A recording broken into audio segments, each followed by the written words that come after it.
on Professor Yoshua Bengio of the University of Montreal, who has done a lot of work on neural networks and especially now has great results for statistical language modeling. He got his PhD under Renato De Mori in '91 from McGill University. Since then, he was a postdoc at MIT with Michael Jordan and also at AT&T, and he's been a professor at the University of Montreal since 1993. Thank you. So I will tell you about some of my work in my expertise is really in statistical machine learning, and in the last couple of years I've been toying with language modeling. Although in my baby research days I did some speech recognition, I didn't really know as much as I do now about language modeling, and probably many of you guys will be able to give me interesting comments and critiques, and don't hesitate to interrupt me, especially concerning the language part. Okay. So I will try to explain to you what I think is the interesting and the greatest challenge in this statistical language modeling business, which has to do with the curse of dimensionality, what people call the curse of dimensionality in machine learning, which has to do with representing the joint distribution of very high dimensional data, which requires to say something about objects that you've never seen before. And I'll try to convince you that the kind of methods that most people have been using in statistical language modeling based on essentially probability tables are not going to scale up if you want to consider a lot of interactions between many variables. And one way to face that is to look at distributed representation. So I will try to explain what I mean by that and how that could be used to deal with very high dimensional dependencies, statistical dependencies. I will try to summarize my view of what the job we have to do is in terms of taking probability mass from the observed data, which is the empirical distribution, and trying to spread it smartly around in some kind of neighborhood in different ways. And trying to see how it has been done with different language modeling devices. I will tell you about a particular set of experiments I've done with neural networks to try to deal with this curse of dimensionality in the simple case of an n-gram-like problem. Then I will spend some time trying to understand a little bit why it's working and how it's related to other things like maximum entropy models. And then I will try to address one of the main problems with these neural networks applied to such language models, which is speed. They currently take huge amount of computation in order to train and even to compute probabilities. And so I'm investigating different sampling approximations to try to make this 100-fold or 1,000-fold faster than it is currently.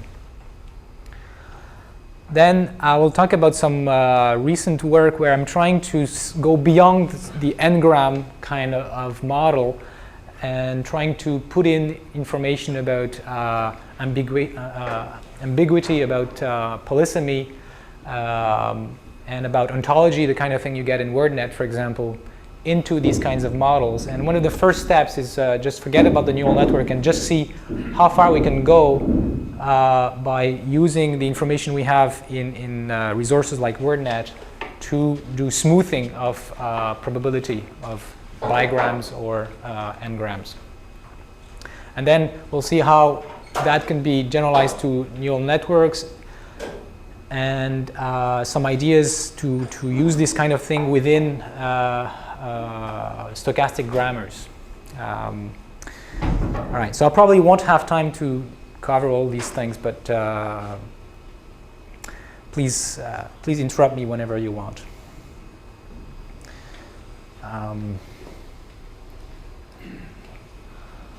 Okay, so what we're trying to do in statistical machine learning is design some learning algorithms which take data and possibly prior knowledge and output some function. Then we can use this function in some domain, and we can measure some loss which depend on some random variable, and then we would want to minimize that loss. In the case of learning probability function or density estimation, the typical loss is the negative log of the probability function or the density function, although some people have proposed other losses. For example, L1 loss has been proposed for density estimation by Devroy. And if you want to do other problems like regression or classification, you get other losses, but many algorithms can generalize across different types of losses. But today I'll be talking mostly about estimating probability functions. All right, now the really interesting part about statistical machine learning is this notion of generalization, which is you're given examples which tell you, for example, in case of probability function, that that some things are probable, the things you observe, but really what you'd like to know is how probable are things that you've never seen. In the case of regression, you have some input cases for which you know what the right answer is, or some noisy value of what you would like to get, and those, for example, those pairs or those points are your training examples. And generalization in this case means, well, someone gives you a new input x, and you're trying to predict what's the correct output for this y. And in this simple example where the input is one-dimensional, it's very easy. Any learning method will tell you that the correct y is somewhere around here, because you have other examples in that neighborhood which have these values of y. So basically any kind of interpolation will work. So with low dimensional data, all learning methods essentially give the same kind of answer, and they all work well. And you can use very simple and easy to analyze mathematically methods like non-parametric regression or non-parametric density estimation and get quite decent results. The thing gets harder when, first of all, you go from continuous to discrete, and second, when you go to high dimension. Well, discrete, it's hard because sometimes you're going to get symbols that you've never seen. So suppose you wanted to associate letters with a binary digit, and you've seen these in your training set, and someone asks you for a new symbol you've never seen. And of course, in language modeling, we have to deal with that. But the really interesting case, so you see why it's going to be more difficult, because you have like no inkling about this thing you've never seen before. Now, in high dimension, typically everything is going to be new. Every new test case is going to be a combination of values that you've never seen, whether you're in discrete or in continuous case. But the interesting thing is that why it becomes difficult, even in the continuous case, is that generalization becomes a problem of extrapolation rather than a problem of interpolation. In other words, the new data points are not going to be sitting nicely in the middle of other data points that you've seen before. That would be interpolation. In other words, I'm going to ask you something about, say, a new sentence in English, and it's not going to be in some space. It's not going to be simply sitting within the convex hull of other sentences that you've seen. It's going to be more like on the border of the things you've seen. It's going to be on the side. Everything is going to be on the side. In high dimension, everything is on the borders. And so you have to extrapolate from the stuff you've seen to things that is quite different and not just linear combinations of the things you've seen before. All right. Graphical models are ways to represent joint distributions.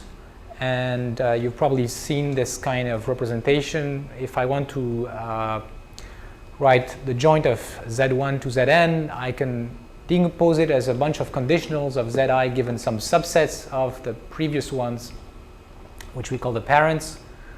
And if you choose a small enough subset of parents, so this is a graphical representation of the same thing. I have Z4 here, which I'm going to make depend only on 1, 2, 3, and not on the others.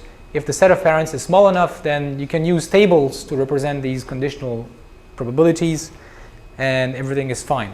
Unfortunately, if you have many random variables and you don't have a lot of prior knowledge about which are the conditional independency, in other words, which variable you can throw out in trying to predict Z4, then these tables becomes very large, and it becomes difficult to handle. You get overfitting, and you need to smooth, and you're facing the curse of dimensionality. So there is a thread of research which has not really been pursued enough, I think, to try to deal with this, learning these high-dimensional probability functions, in which the idea, and this is the idea that I'm going to come back to with the neural network later, is we have this probability function, which is a function of many discrete random variables in the case of language. And instead of looking at all the possible combinations of these random variables, which is hopeless, what we are going to do is we're going to approximate this function using a sort of a constrained set of class of function which cannot represent all the possible probability functions. And thus the number of free parameters will be not exponential in the number of variables. It will be something we can manage. And we will get automatically, because of this approximation, generalization to the cases that we've never seen. And this is what you find, for example, so there are at least two methods that are established now. One is based on, well, both are essentially polynomial approximations. So the idea is you can take your probability function, and if you write it as a polynomial expansion, so P of Z1 to Zn is actually a polynomial of order n. So if you have n variables, really the probability function, the whole table, you can write as a polynomial of order n. And you get the full, there's no approximation. So you could approximate it by a polynomial of order d. Okay? So that's the idea of these methods. And of course, typically d is 2. Because, or if you have lots of data, like in language modeling, d is going to be 3 trigrams. All right. Now, the thing about these, so essentially, what a polynomial of order d is doing is representing explicitly all the combinations of values of d tuple. So we take d at a time variables, like the last two words, or the next word and the previous word in the case of a bigram, and we look at all the possible combinations of values, and for each of these combinations of values, essentially we have a coefficient in our polynomial. And so the number of degrees of freedom is exponential in the size of the tuples, and furthermore, if you care to choose which tuple you want to look at, which in the case of n-grams we don't, because we say, well, we just look at the previous context, but in other cases you don't know which subsets of variables are important, like in lexicalized stochastic grammars or other cases, then you have to search somehow, and this is also what you do in maximum entropy models. You have to search for good tuples, and this is also an exponential space in this number of tuples. So it's difficult to work with that. Now, once you've settled for a particular choice of tuples, estimation of parameters is quite easy. You can use EM or you can use whatever method. Typically, it's easy to estimate parameters. It's just counting. Now, this picture here is telling us basically that this kind of representation with tables or polynomials is local. So what happens is, if I just look at a bigram, one way to think about the bigram is I have a very long, stupid vector with all zeros and 1 at a position which corresponds to the particular word that I'm looking at. And then there's another word, say the next word, which occurs in a different place. And then I have a table of probabilities, and there's going to be one entry which is going to be activated. So there's one entry in the table which becomes active when a particular event happens, and that's all. And there's going to be one free parameter for that entry. So I'm going to call this a local representation. And the reason it's local is that what I'm learning for this particular entry here doesn't tell me anything about other entries, except if I'm doing smoothing, which is going to tell me something about everything in that row and everything in that column somehow. So smoothing helps to deal with that. But there are other ways.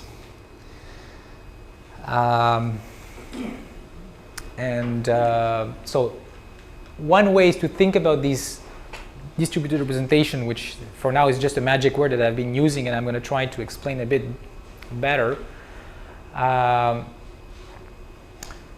But one thing about these representations, unfortunately, is that we're going to lose some nice computational features that we had with the tables. They're essentially going to be more difficult to optimize. So that includes things like neural nets, like distributed generative models. These are graphical models in which you have hidden variables, and these are max entropy models, which are kind of in between tables and neural nets kind of thing. All right. So let me say a few words about neural nets. So they are one way to represent, with a few degrees of freedom, high order dependencies. So we have this huge table. If we take many discrete variables, we want to learn this function, and one way to represent that function is with a neural net. And typically, what are neural nets? So here's a usual instance of neural net. So it's a class of functions, and we can do many variants, but this is like the most common class. So x is a vector, could be discrete or continuous, and f could be also a vector. And we're going to take this vector and apply an affine transform. This is the first layer here. So here's our input vector. We're going to apply an affine transform. Then we're going to apply nonlinearity. So the hyperbolic tangent is simply something like that, sigmoid. We apply nonlinearity, and then we get another vector. The nonlinearity is applied element by element, and then we do another affine transformation. So this is a matrix, this is a vector, this is a matrix, this is a vector. We apply this other affine transformation, we get another vector, and then potentially we do another nonlinear transformation if we need to. But this one is not necessary. It depends what we want to compute. So for example, if we want to compute probabilities and we want these things to be numbers that sum to 1 and they're positive, then we choose a particular nonlinearity here called the softmax, which gives us these properties. All right. And so we have a class of functions with some parameters, b, w, c, v, whatever, all these numbers that come in the formula. And then how do we find these parameters? We define a loss function which tells us for a particular example, we would like, say, the output of the function to be high in some cases and low in some cases or whatever. So we have a loss function which tells us for a particular input the kind of thing we would like to have somehow. And we sum the loss over all the examples and we try to minimize that. And in some cases, to constrain the class of function even more, we can add some penalty. For example, penalize the sum of the parameters, the sum of the squares of the parameters. This is called weight decay.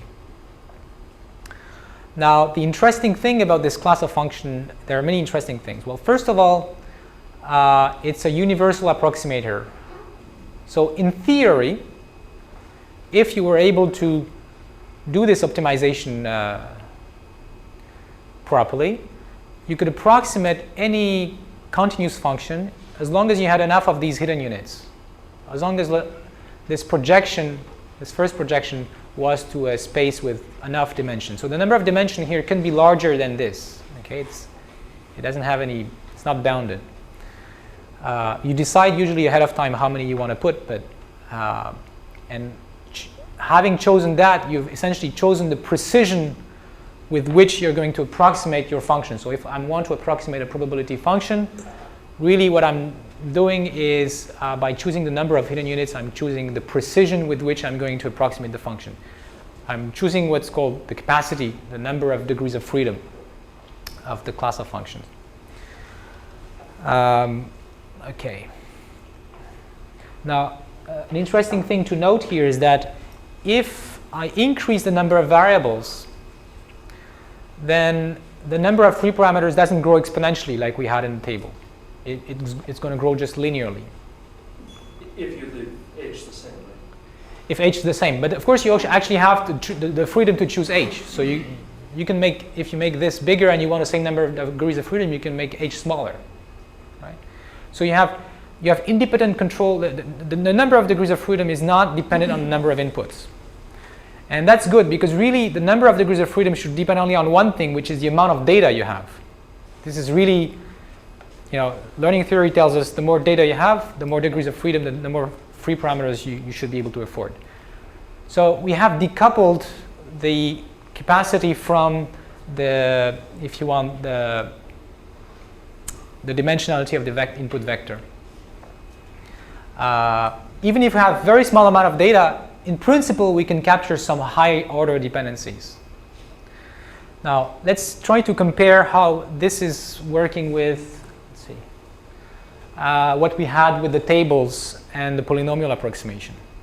In the case of the tables and the polynomial approximation, what I was doing was I'm going to restrict myself when I'm doing an approximation with a polynomial of order d, which means I'm going to take d variables at a time. I'm restricting myself to all the possible dependencies between those d variables. In other words, all the combinations of values, I'm going to have a free parameter. And so for all of these combinations, I'm going to be able to capture all the possible statistical dependencies that there could be between these d variables.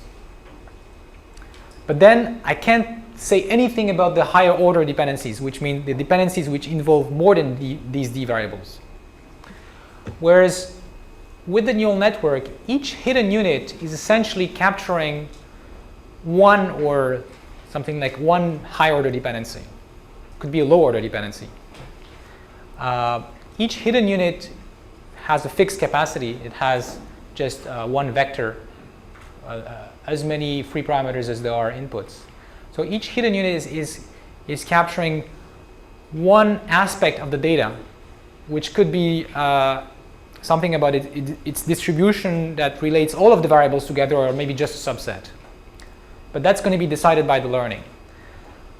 So the number of dependencies is limited by the number of hidden units you want to put in. But these dependencies could be of low order or of high order. And that's going to be chosen by learning, by optimization through the data. Is that clear? Yes. A couple of questions. So yeah. On the one hand, the number of inputs, it depends highly on how you encode the input into the neural network. Since yes. It's a highly parameterized form, and yeah. there might be some there might be some better ways than others. Which are much less efficient than yeah. others. Yeah. And secondly, the dependencies are still in the hidden layer highly constrained by the number of hidden units. Yeah. Well, so, each hidden unit is. I mean, unless you've got a way of learning the number of hidden units, it's not. Oh, well, there is a way, which is the trivial way that most people use, which is you gradually increase the number of hidden units, and until you get the best results you can. At some point, if you have too many hidden units compared to the amount of data, then you're starting to overfit, which means out of sample data, you're doing worse than if you had less hidden units. So there is a standard way to find that out, which is kind of expensive, but not that much. If you don't have to try like 20 hidden units, 21 hidden units, you double, and quickly enough you find a good range of values. Okay. So, well, one way to see that you get possibly all the high order dependencies is that if you take a Taylor expansion of this hyperbolic tangent of the dot product of the input with some parameters, you get a Taylor expansion which depends on all the products of the input elements with themselves. But with the constraints is that you only have actually a few degrees of freedom to choose. Now, so each hidden unit is quite limited in what it can represent, but it can represent any particular one high order dependency that you care about. But one thing it's doing also is that it's going to respond with a high value not only when a single combination of values is presented, but a whole subset of the input space because this is essentially a projection. So any combination of values here that is in some sense orthogonal to that projection in some way is going to yield high value here. So there's a large subspace for which you get high values. There's a whole half space actually for which you get high values. Now that half space may contain only a small subset of the possible values here, or it may contain a large subset of the values. And now the universal approximation theorem tells us that if you take enough of these guys, you can approximate any function. Of course, it may not be practical. It may be that the difficulty of estimating those parameters is such that you don't actually solve your problem as well as you could. So we are trading off expressiveness, which is very powerful, because with a few degrees of freedom we can capture a lot of high order dependencies that are most relevant to our data. But what we're losing is now we have a difficult optimization problem. Now, maximum entropy approaches are kind of in between. In a maximum entropy, one way to understand this is that the hidden units are like the features in the maximum entropy model. Okay, so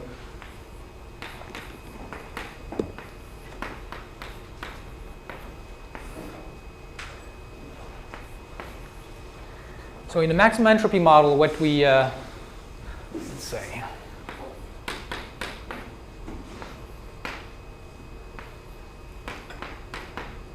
what we have is something like that.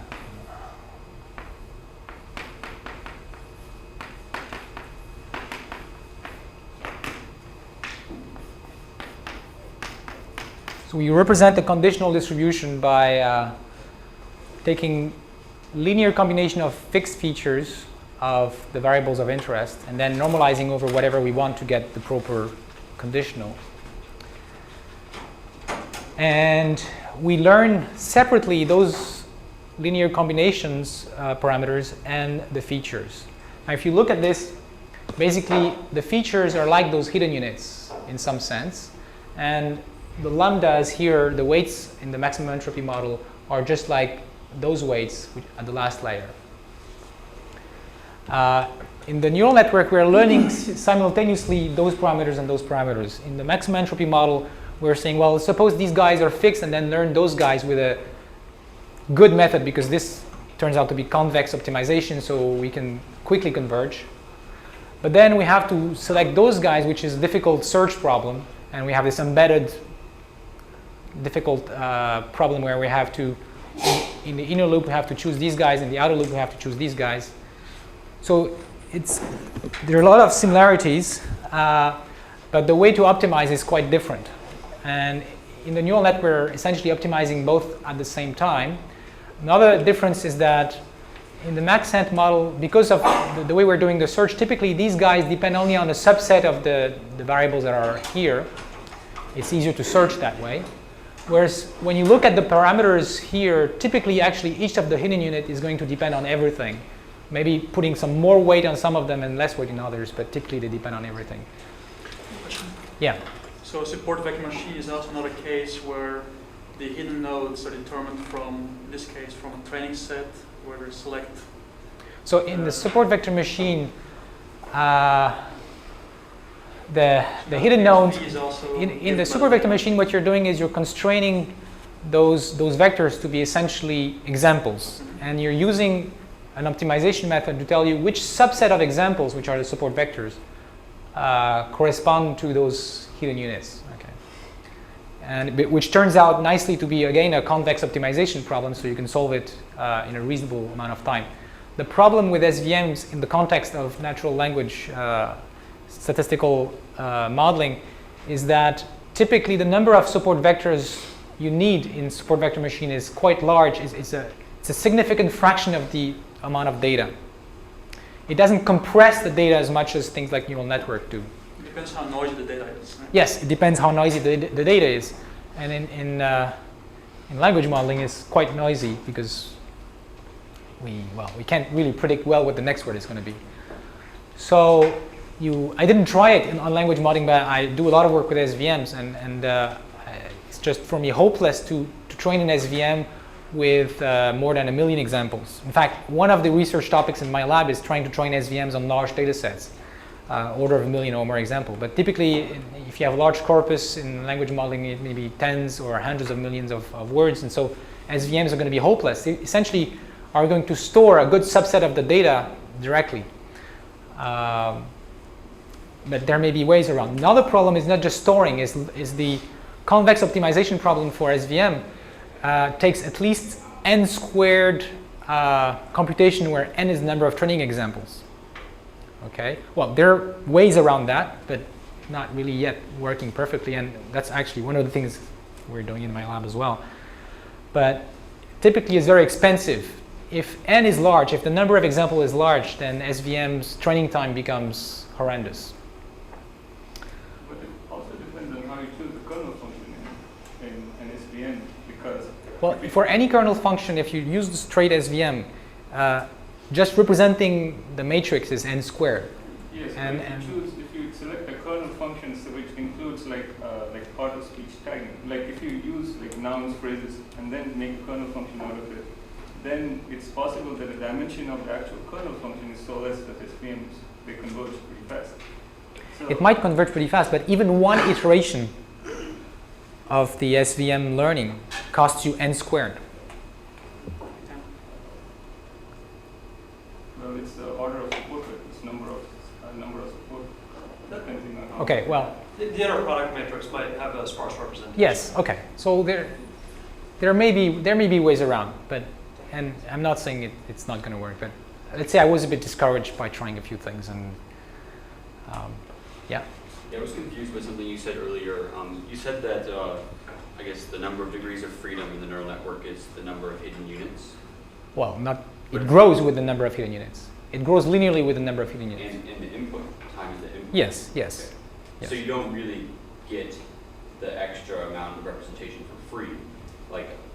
Well, it grows, so the number of degrees of freedom, if you keep the number of hidden units fixed, grows linearly with the number of inputs, which is quite reasonable. I'm ready to pay a linear price for. But you can always, as I said, you can keep it fixed if you, as you increase this, you decrease that, in principle. All right, let's move on because I have actually a lot of things to talk about. Let's skip that. Well, I'm just going to summarize the previous 2 slides with one slide, which is how to generalize in probability space. Essentially is taking probability mass from the empirical distribution and spreading it around in a smart way. And so around means some kind of neighborhood, and we have to define smart neighborhoods to get good generalization. So one way is to say, well, just look at a simpler model, for example, in the case of table that only looks at less variables. So we're going to just, we have our table and we're going to say, well, we're going to automatically give some mass that goes in one place to everybody in the same row and everybody in the same column, okay? Which is kind of, kind of strong. You're going to lose a lot of probability mass by doing that because it's kind of blind. But in some sense, we always have to do a little bit of that because otherwise we risk giving 0 probability to some things that we've never seen, and we don't want that. Another idea is what is exploited in the n-grams. I mean, the reason n-grams are generalizing essentially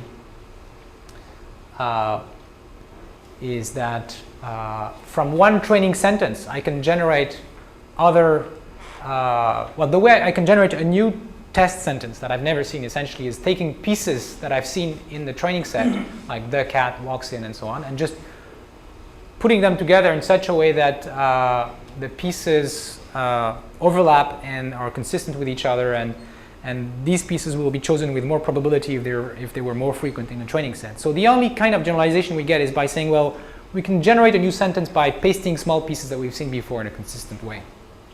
This is essentially what n-grams are doing. Another way to get generalization is to take advantage of the fact that there's some words have some similarity with other words. So if I've seen the sentence, the cat walks in the bedroom, and I know that the and are kind of replaceable, and cat and dog are kind of replaceable, and so on, I should be able to generalize from that sentence to all the other sentences which are just similar to this one by replacing one or more words by other words which are similar. So this gives me actually a combinatorial number of generalizations, and we ought to take advantage of that kind of generalization, which is very different from what you get in n-grams. You don't get that in n-grams. You get that in models, for example, that take advantage of clustering of words. But typically, then what you have is a kind of hard cluster in which either two words completely share probability or they don't, which is not nice. So it would be nice to have a kind of smooth notion of similarity to distribute probability mass from words that you've seen in some context to other words that you've not seen in that context, but you've seen in other contexts, and that these contexts somehow match each other. So that was substituting words with replaceable ones. So this is one idea that has been exploited. And another one is substituting phrases by other phrases which have a similar grammatical role. That's what you get with stochastic grammars. If you have stochastic grammars that are lexicalized, you also want those pieces to be consistent in terms of the trigram statistics. And then there's maybe something else which we've not really exploited, which is generalizing from sentences which have a certain meaning to other sentences which have a similar meaning. All right, which of course has to do with capturing very high order dependencies between sequences of words, beyond what you get with grammar and beyond what you get with just the short-term dependencies. All right, so the neural network for language modeling that I mentioned earlier essentially has this kind of architecture. It's designed in the spirit of taking advantage of this notion that similar words I should be able to replace a word by a similar word and get a similar probability. So I'm going to have a probability function which depends on a bunch of words. And I'm going to have this bunch of words. And there are going to be some boxes here with parameters. And there's a first stage here where I'm going to take each of my words and map it to a feature vector. For example, an R30. Okay, so I'm going to take this symbol, this integer between 1 and 20,000, and map it to a vector in R30, for example. So 30-dimensional real valued feature. So for that I need a table I call C here, which has one row per word, and I just pick the correct row corresponding to the word that I'm seeing.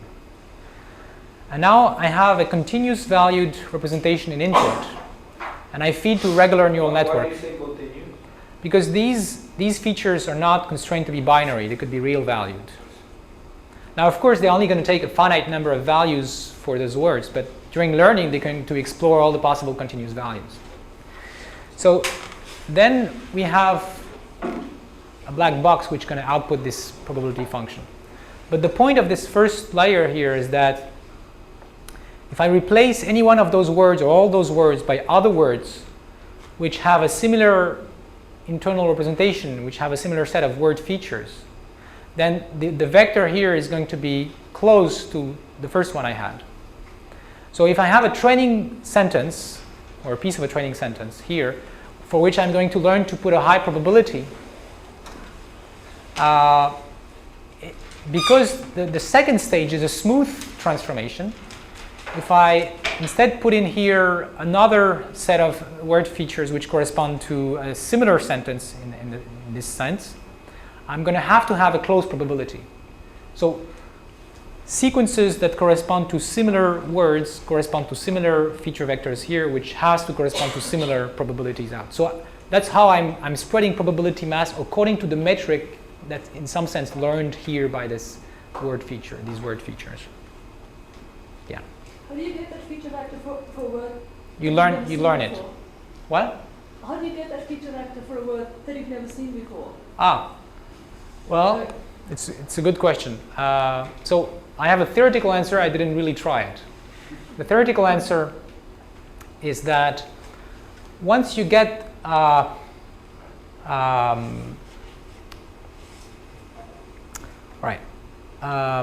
there's a way to set up that system here, so that no, let me put it this way. Okay.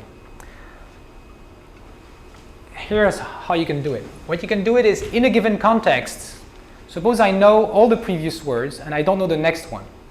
Okay? So I can run my neural net. I'm going to get a probability for all the words that I know. Let me call the context HT. And so I can compute the expected code for the next word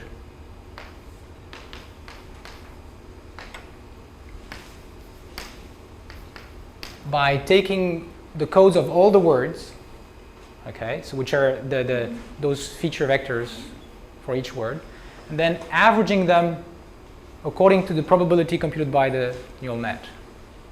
So I can run the network for all the words that I know.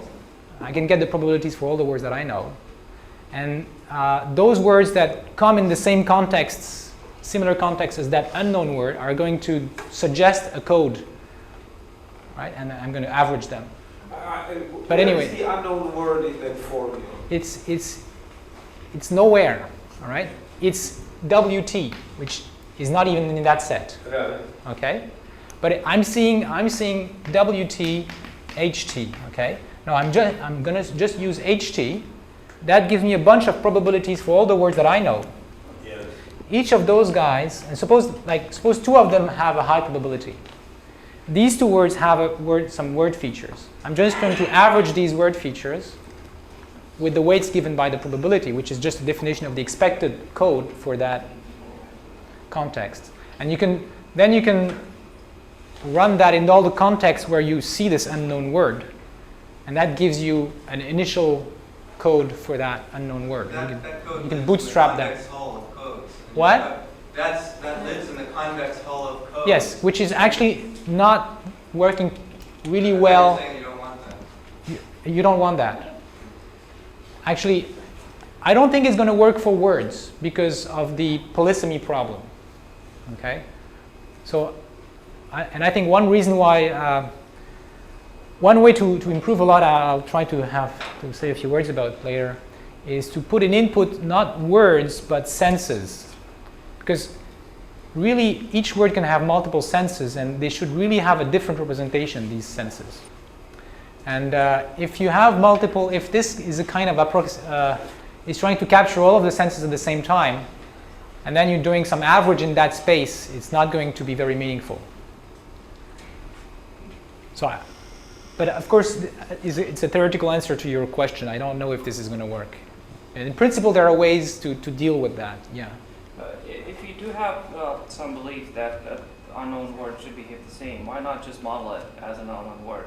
Just throw away some low frequency words, put them unknowns, and just model it as Oh yeah, well that's the way I do it now. But if you really wanted to learn something specific about that particular word, essentially what you want to do is say, well, in which context is this word appearing? And then we're going to predict which word are likely in that context according to our probability model. And that's going to tell us something about the right feature vector for that word. But you could still do it by modeling as unknown word.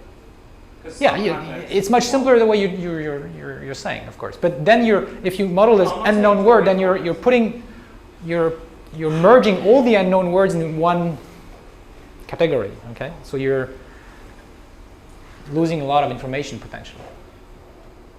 Yeah. I think the easy way to describe what you're saying is to say that it's that the word itself is a hidden variable. Yes. Which is to be inferred by the word features. Yeah, the word features. Yeah. Sure, by clamping everything else. So you could learn the word features are always hidden. You're always learning the word features. Yes. But in this case, the word itself is a hidden variable. You don't know what input you're providing for that, and you still have to be able to learn an appropriate vector features for that word. I mean, if you don't think about this as a feed forward, Yeah. network. Yeah. But rather is just modeling relationships among the nodes. Yeah. Right, then is what you're saying equivalent to that? Yeah, let's move on. All right. So this I've said in words. This is just the same thing as before, except now that I replaced the box by a neural net, and there are some details that are maybe not important to describe. What are your features exactly? What? What are your features exactly? Okay, what I call the features are these numbers that I associate to each word. So each word, this is a number between an index between 1 and 20,000, and this is a vector of 30 real numbers. These are my word features.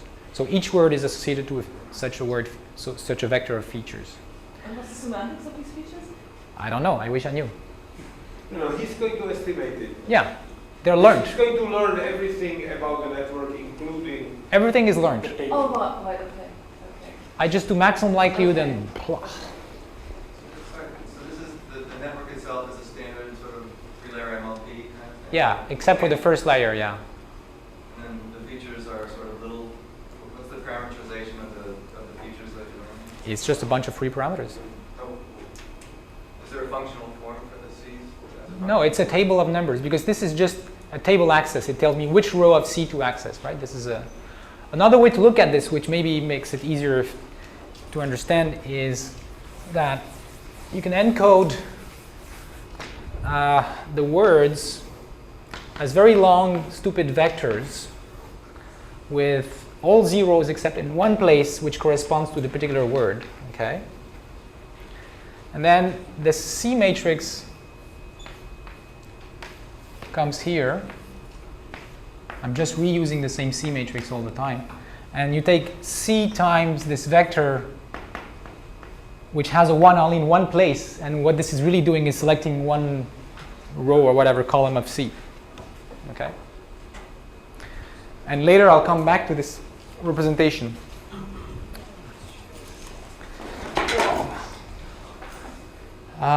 So I trained this with maximum likelihood, with lots of hacks to get it to run on parallel machines, and did a few experiments because each experiment takes a while. Question. Yes. So you really don't have a hidden layer then, do you? Yeah, I do. In some sense, there are two hidden layers. There's this, which are the word features, which is kind of a hidden layer because I learn it. But it's a linear transformation. Okay, I don't need to have a tanh here. And then there is a regular neural net hidden layer.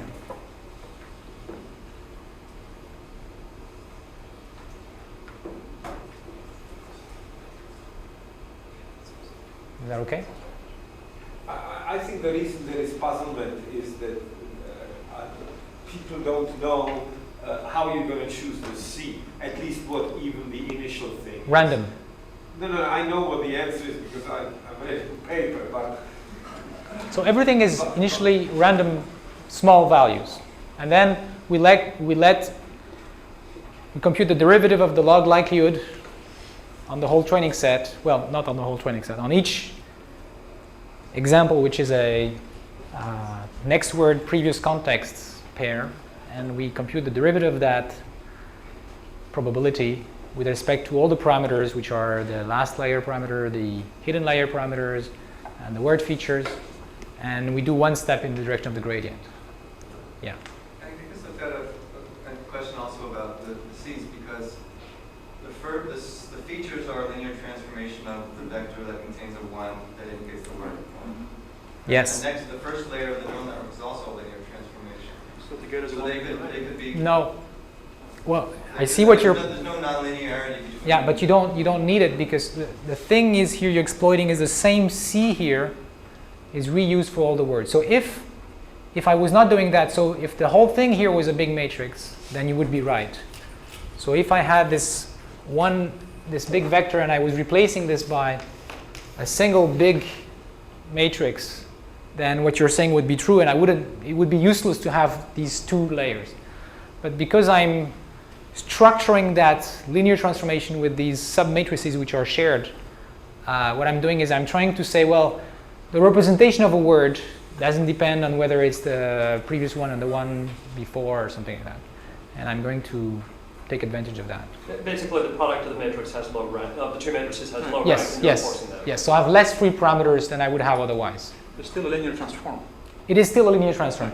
The whole thing here is a linear transform, but with constraints. Yeah, exactly.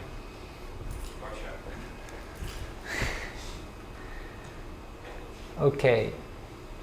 So I have a tech report on the web that you can look at to see some of the experiments in more detail and some of the things we learned by doing these experiments. So the last 3 columns are perplexities on some pieces of Brown, and we tried things like seeing whether the hidden units are useful or not, and they are. Trying to see if the direct connection from this direct connections possibly between the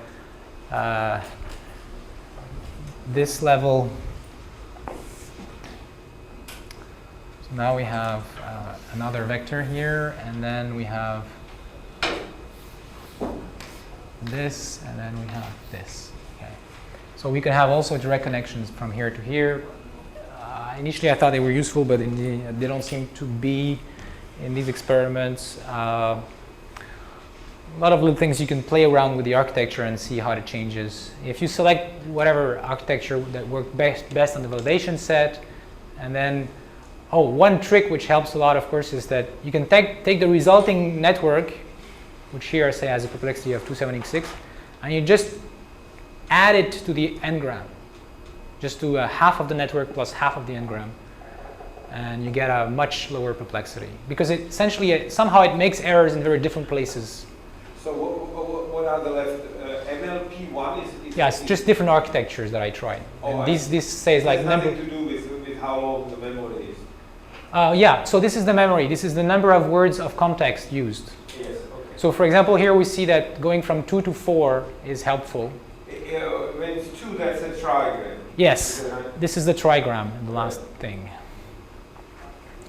So adding context helps. And of course, with Brown, at some point, if I put more context and more free parameters, it can overfit. But on larger data sets, I've not been able to overfit. And the main challenge here is to get this to run faster, because on Brown, I can train this in a day or something, or on large data set, it takes weeks, which large meaning just 15 million words. And so that's not acceptable. These are some results I obtained on some pieces of AP News with 14 million training words. Again, we can do as well or better as the trigram, but it's painful to get those results. What happened if you had an n-gram or n was more than 3? N more than 2? Yeah. Well, this is trigram, right? Yeah. So what was it to a quadgram or something? Oh, I didn't try. You might get better results. It's quite possible, and you can surely probably, well, according to the literature, you should be able to do better with some sophisticated back-off models. I use deleted interpolation. Right. So I'm not saying this is the ultimate thing, but it's encouraging that you can use this. But presumably it's a lot easier just to HTTP down like vast amounts of text, and then just train a trigram model, which is very quick, rather than using your much more complex Sure. approach. Oh, I agree. I totally agree. But at some point, if you want to capture higher order dependencies with more context or more structure in what you want to put in, then the n-gram model is going to be limited because of the reasons I explained before in terms of the curse of dimensionality and so on. And so I think it's worthwhile to explore these other methods which can, in principle, represent very high order dependencies with a number of degrees of freedom which is just what you need according to the amount of data you have.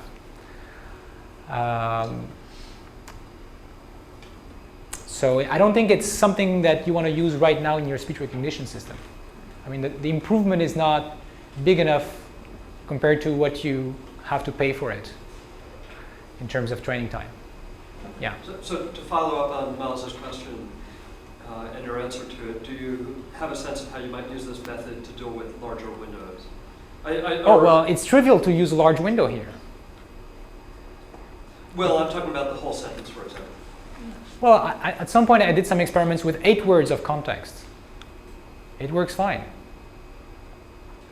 So, because the number of parameters doesn't grow, the only problem is that with a small data set, with like Brown, 8 words of context is not buying you much because there's not enough data to take advantage of it. Well, and then for a large data set, it just takes too much time to train. And that's why I'm working on ways to make it faster. Orders of My magnitude question is, faster. for example, do you want to tie parameters across What? history? Do you want to tie parameters across histories earlier than a trigram, for example? In other words, at some point it just becomes generalized context, right? So when you're dealing with very large histories, you have the issue that sentences are different lengths to start with, but Yeah. But there's also the issue of whether you want to represent any Yeah, I don't think that's a good- relationship between words, which is more interesting than I agree. they occur at a distance of 13 from each other. Yes, I agree. And there are ways to try to put that kind of information in neural nets. For example, one is so-called recurrent neural networks, where you build a representation of which summarizes the past recursively. So it doesn't depend on the exact position of the previous word. And something in between the feed-forward net and the recurrent net is called a time delay neural network or convolutional neural network, but I'm not going to explain that. So there are ways to try to avoid the fact that with this kind of representation, just like the n-gram, I'm using different parameters depending on whether it's the 8th word or the 9th word, which is kind of strange. I agree. All right, so let me skip that. Skip that. Can you just skip so I can go back? Well, it's 11:30, you know. Let me frighten you a little bit here. So I guess Let's have a moratorium on questions for the next 15 minutes. Okay. So we get to more than the third line, which is probably where we are now. Okay, so this kind of model that I talked about is, so this is a Maxent model. And in general, it's part of a larger family of models which are just computing some function of the variables of our interest and then doing some normalization, which Hinton calls energy-based models. And now these kinds of models are interesting to contrast with mixture types of models. So things like HMMs, for example, are mixture models. And this is very different from these neural nets or max entropy model, which are not adding probability, but multiplying probability. You can think of each of the hidden units or each of the feature in the Maxent model as a little model that only sees part of the world and then predicts something about the thing you want to predict, the probability. And then you're taking all of these little experts and multiplying them their probabilities. All right? Because what you're doing is you're adding in the log domain.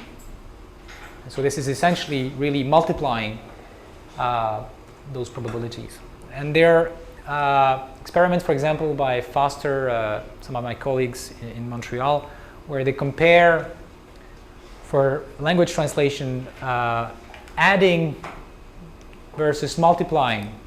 So in translation, to predict the next target word given the source sentence and the previous target words, what you could do is have, because this just has, like, again, our table is not big enough, we can't capture all dependencies together. We're going to separate the two kinds of dependencies, and we have a model which tells us the probability of the next target word given the source sentence, and another one which tells us the next target word given the previous target words. And then we can either make a mixture of these guys or we can just multiply them. I'm not, previous target words is the same thing as source sentence. No. We're trying to translate from source sentence to target sentence. What is a source sentence? We're That's the brief. No. We're No, translating. Translation. Oh, I'm sorry. Okay, so Yes. source is in French, Yeah, target is in I'm English. sorry, I was still in speech recognition. Right. Right? So, but basically the point is we want to predict this thing, and there are two types of variables, these guys or this guy, and we can make two models. One just uses this information, one uses just this information. And then you can either take a mixture or you can multiply them and then normalize. And of course the product version is more expensive because you have to deal with the partition function and so on, and this is the Maxent approach. But interestingly, it gets a really drastic improvement in perplexity in this case. And there are experiments on stochastic grammars where by Charniak also suggesting comparing kind of maxent combination versus deleted interpolation combinations that show interesting improvements. So to summarize, why am I talking about that? Because there's maybe a bigger message behind this, which is that when you combine little probability experts together by addition, by a mixture, you can only dilute probability mass. In other words, the probability function cannot get more peaky when you do a mixture of different contribution. It can only get flatter. Whereas when you multiply, you can get more peaky, right? So somehow there's a kind of power that you get with products that you can never get with just mixtures. Doesn't that give you more room to ham yourself by? Sorry? Doesn't that just give you more room to ham yourself by, i.e. you're going to overfit? That's another issue. If you build That's another issue. level multiplication if you trust both. All right, so speeding up, let me tell you quickly, because I'm not going to have so much time, on a thread of research that I've started to try to speed up these neural nets. Or actually any other model where you have your probability represented by normalized functions which depend on your random variables with some parameters. So the idea is that the gradient, which is what you need for learning, you can write in this form. So if you just do a 2-line of arithmetic, you can see that the gradient, which is in which direction you should change the parameters of the neural net, for example, has one contribution which tells you you want to increase the probability of the observed data. This is what this is saying. So you have a kind of force that pushes up the probability of the observed data. And at the same time, you want to push down the probability of all the other possible occurrences, which in the case of conditional probability is all the other possible next word, for example. Now, this pushing down is weighted, so we have really an average of those gradients for all the words weighted by their probability according to the same model. And if you look at the computation that is performed in the neural net, the really expensive part is doing that sum. If we could just get rid of that sum and just keep this thing, it would be much cheaper. Because if you have 20,000 words in your vocabulary, somehow you have to do 20,000 computation here to get this part of the gradient. So the idea of the sampling methods, which are inspired by the contrastive divergence idea of Jeff Hinton, is that we're going to approximate that average that I had in the right-hand side here. We're going to approximate that sum by a sample. In other words, we're going to choose a few words, few J's, not all of them, maybe 100 of them, and we are only going to compute the gradient for those J's. And this is just like Monte Carlo approximation, right? This is an expectation, and we're going to approximate the expectation by an average. And what we're going to get with that is a noisy approximation of that sum. But it doesn't really matter because this is noisy in the first place, because this is not the complete gradient. This is only a gradient for one example. And we're doing stochastic gradient descent, which means we only take the gradient for one example or a few examples, and that tells us, and then we change the parameters. The PJ that's in that sum is really the neural net shorthand notation for the right hand side. Yes, for that. Yes. Yes. Right. Yes, exactly. It's not the true PJ. It's No. It's the model PJ. Yeah. It's not, there's no true PJ. When you sample words here, you're not sampling uniformly, right? You're using importance sampling or something. Yes, I'm using importance sampling. Right.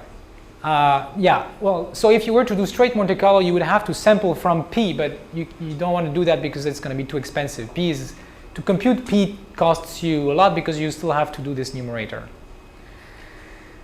So instead of sampling from P, we can sample from something else. And we can use a proposal distribution. and we're going to use something like importance sampling, which is a sampling method which approximates Monte Carlo by sampling from another distribution that is easy to sample, for example, the unigram or the n-gram. Now, because we're sampling, I'm going to skip that, another method. Because we're sampling from the wrong distribution, we have to make a kind of correction, which is what the importance sampling is about. And the correction you have to do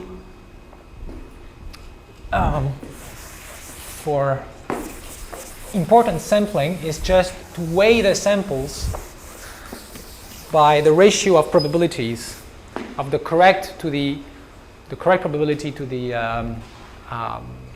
proposal distribution. So if you're trying to do an integral f of x, p of x, you can approximate it by Monte Carlo by sampling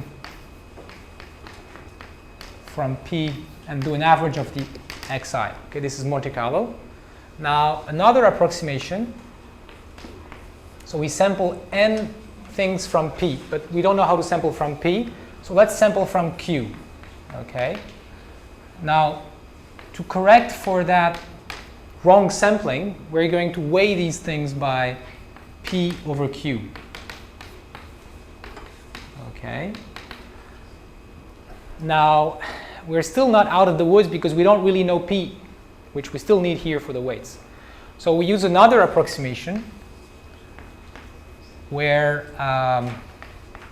which is the one here. Okay. So the thing we want to average is the gradient, and the ratio of probabilities is this one, except this one misses the normalization constant, the z, the partition function, right? Because p is e to the output of the neural net normalized. So this is p over q, but without the normalization function. So, and this thing is an approximation of the normalization function, which we obtain by importance sampling also. And this is a kind of standard approximation to importance sampling when you don't know the partition function. And using this kind of thing, we are able to get a speed up of about 25 on our Brown experiment, which is already quite interesting. Now there's some little hacks and still things that we have to work out, but I'm going to skip that now. But I think we can do much better. I mean, the potential speed up is like 20,000, and we got a speed up of 25. Why do you say that? Why is it in the million? No. Why is it 20,000? Because we're replacing a sum of 20,000 elements by, we're replacing that sum by a sample, and the smallest sample is 1. Okay? So that's the speed up of 20,000. But you're laughing, but I think it's possible to actually get there. Well, maybe 10,000. Yeah. All right.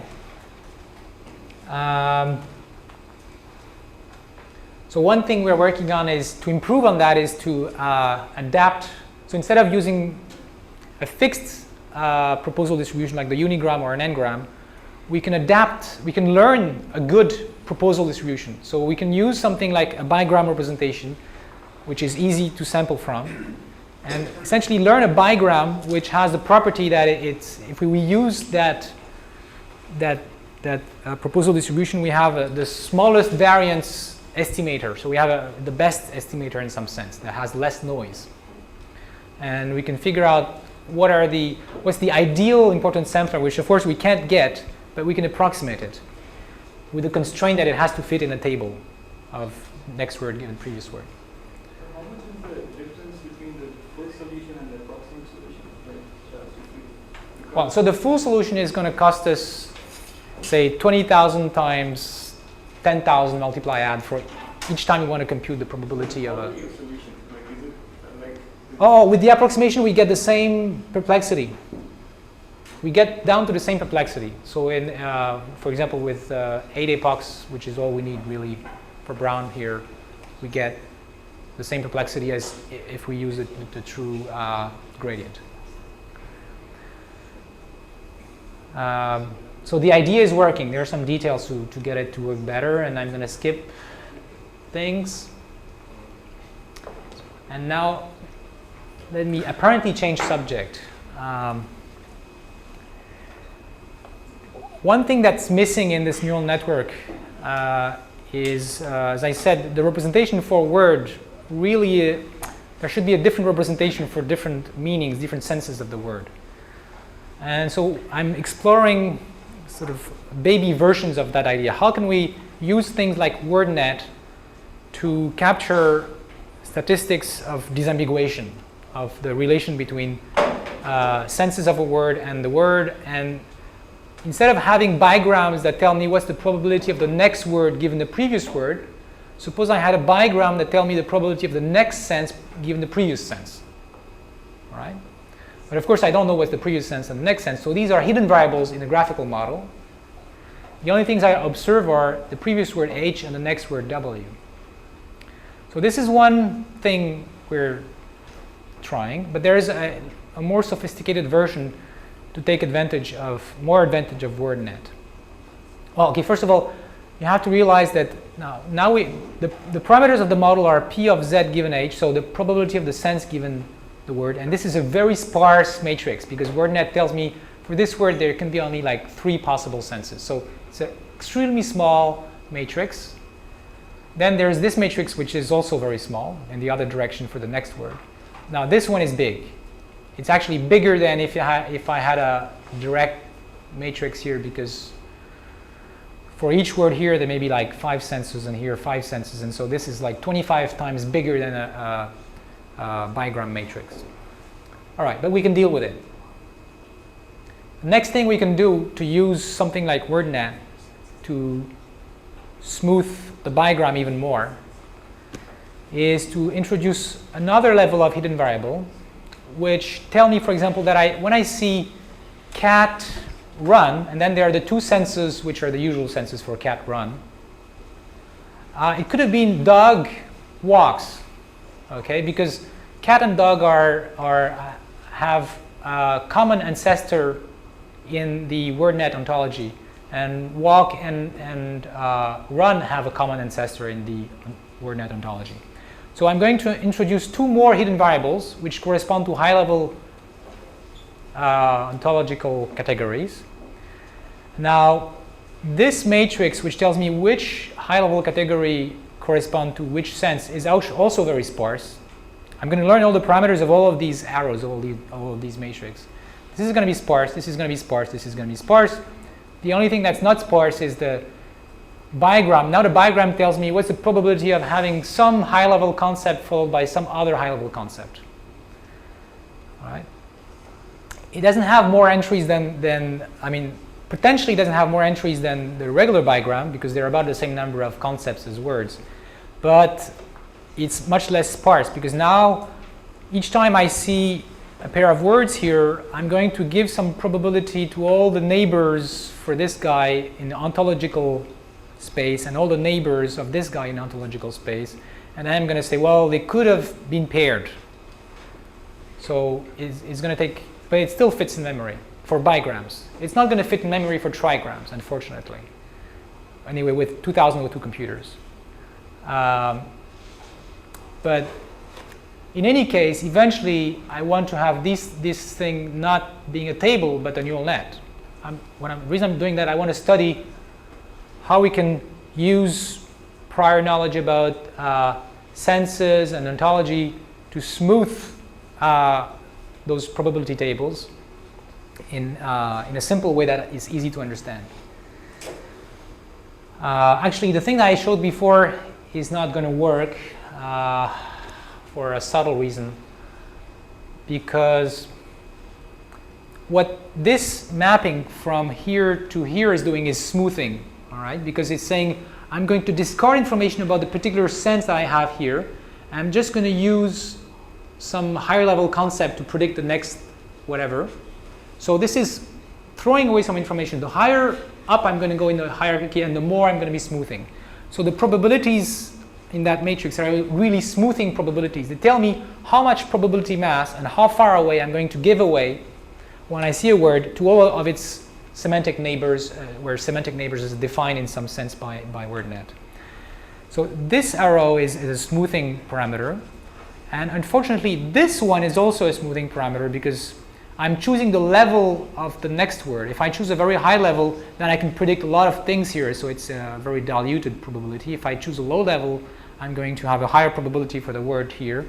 So this is also a smoothing parameter. So ideally, I would like to learn the smoothing parameter on a validation set. Like in deleted interpolation, you learn the smoothing parameters on a separate set. But this is a huge matrix. Most of the parameters are here, so it can't be both in the training set and in the validation set. So that's why I have a variation here that finesses that problem. Now I'm going to not talk about that. You should probably wind up in the next 5 minutes. Yeah, so I'm going to instead talk about getting back to the neural net. And now using this ontology and polysemy business, suppose the input of the neural net now was not the words, but the sense of the word. Suppose you knew what the correct sense of the words were. Then you could put in input of the neural net the information about which sense was observed, and the neural net would predict the sense of the next word given the senses of the previous words. And now that's one step. And the second step is saying, well, I'm going to take advantage of the ontology by saying, in input, I'm not going to have just a vector with a 1 at the place corresponding to that sense. I'm going to have also some 1s corresponding to higher level categories in the ontology that are consistent with that sense. So if I have cat here, I'm also going to turn up the bit for pet and the bit for animal and the bit for animate object or whatever. This is going to give me automatically some kind of generalization to these ontological neighbors in the context of the neural net. Now, so that's one thing, but of course I don't observe those senses. So what I can do essentially is, assuming the running of the neural net was not as expensive as it is now, I could search, just as it's done in, for example, lexicalized stochastic grammars, I could search for the sequences of senses that are likely jointly with the sequences of words, and run these sequences of senses through the neural net. And then using the posteriors and blah, blah, blah, we can train these things properly, in theory, of course. Now, it's going to be much more expensive than the first neural net I had, because now instead of running the neural net once when I have, say, a sequence of word, I will have to run it, say, 100 times, because well, maybe not 100 times, maybe say 20 times, because maybe there are 20 different sense sequences which are likely to correspond to that sequence of words. All right? So, well, similarly, you can plug in these things in, you can put in grammar outside, so outside of the neural net. Or another way to put it is you can put the neural net inside a lexicalized grammar. So the idea is, in the lexicalized grammar, you have tables of probability, which tell you things like what's the probability of the next word, give you a bunch of information about previous heads and tags and stuff. Now, instead of having these tables where you have to make hard choices about what you can put in context, you can have a neural net or something like that, which possibly has more things in input.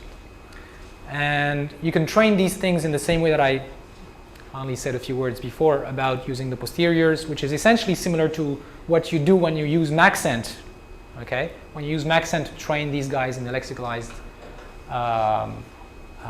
stochastic grammar. Except it's more expensive than Maxent, but the principle is exactly the same. You use the same information, use those posteriors to tell you how you should move the gradients, how you should move the parameters of the neural net. And now, since you're going to use search anyway, instead of using words as input to the neural net, you can use senses, and you can use this trick of putting in their ontological ancestors. So you get this free generalization to neighbors that is learned by the parameters of the neural net. So, of course, all of these are very speculative, because I have not implemented any of these things, the recent things I've talked about, although a few are almost done. This is obviously not done, and it's not going to be done until I can get the neural net to run much faster, which is my first goal. So that's it. Yeah. Well, there was one bit of thing, kind of speculation in the speculation area, which is that I think that if we want to go further in natural language, statistical language modeling, we have to go beyond texts. And the argument is that if you only observe text and you want to capture semantics of the text, you have to somehow associate the text with other things. Otherwise, maybe you'll be able to do it with tons of text, but it's going to be much less efficient. In other words, if you only hear someone talking and you don't know that language, eventually you might be able to capture something about those dependencies. But if you also see him move, you probably can learn much faster what's going on. All right? And the one extreme case is you can imagine a language where, like a primitive language, which is not compositional, for example, where, say you have some animals talking to each other and they have a vocabulary of 10,000 words, but each word is a complete semantic unit. And then, like danger, there's a big cat coming. But that's one word. And then if you just see all those utterances, they don't tell you anything. The only thing you can capture from the statistics is like the frequency of occurrence, the unigrams. And there's nothing else to capture. If you really want to know what they mean, you have to see those utterances in the context of other things. And we actually have now a lot of sources of information, like bilingual texts, image database, videos, web pages, that allow us to associate text with other things. So that's kind of an unrelated thread for much longer term research.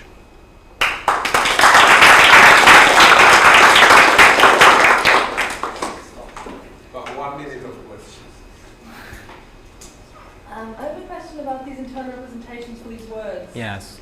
So you really want to get at a more compact representation of your word, right? Yes. So, well, at least for computational reasons. yeah. So if that was the case, shouldn't it be also the case that if you were to train, say, an N-gram model, instead of your actual words, if you replace the words by the internal representation, Yes. shouldn't then the complexity go down? So if you... I'm not sure I understand. So, well, you can't do that. Well, those features are continuous. So if you take a B and C, and then, and you have your trained network, right?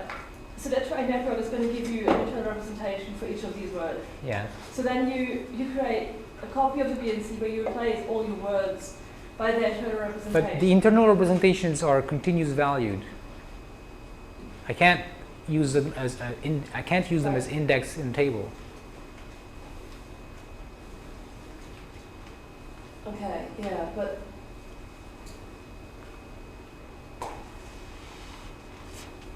this is what the neural net is trying to do with the upper layer. What you're doing, what you're saying. Yeah.